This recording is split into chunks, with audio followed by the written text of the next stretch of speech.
Welcome back. The state's housing crisis is causing more Marylanders to leave the state.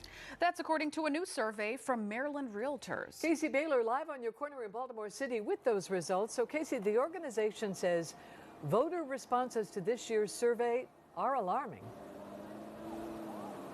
Denise, Nikki, leaders with Maryland Realtors say this is their 6th annual survey, and they say each year they find more and more Marylanders are facing the same housing issues. That being buying a home is just too high, the cost of it for that matter, rent being too expensive, and there's just not enough housing across the state.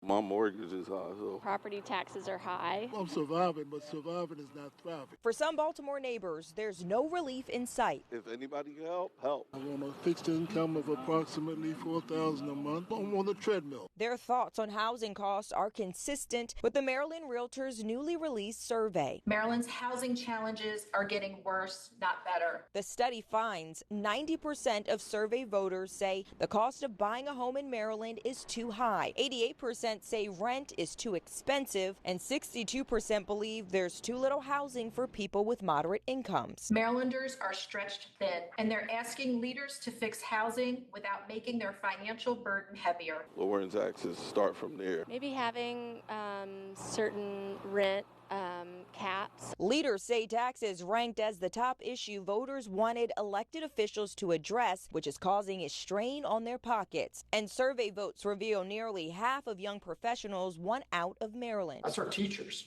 That's our first responders, our healthcare workers, our tech innovators. Jake Day, Maryland's Secretary of Housing and Community Development, says they're heading to neighboring states like Pennsylvania, Delaware, and Virginia. They're also moving to Washington, D.C., Florida, and Texas. That's Maryland's future right there, walking out the door. Baltimore resident Alfred Carter understands the frustration. That's why he says he plans to move to the Dominican Republic. The dollar is decreasing more and more, and the whole system is just going in a different direction.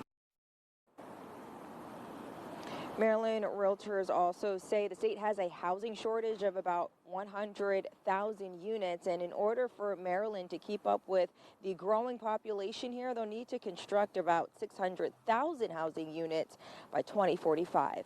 Reporting live on your corner in Baltimore City, I'm Casey Baylor for WGZ.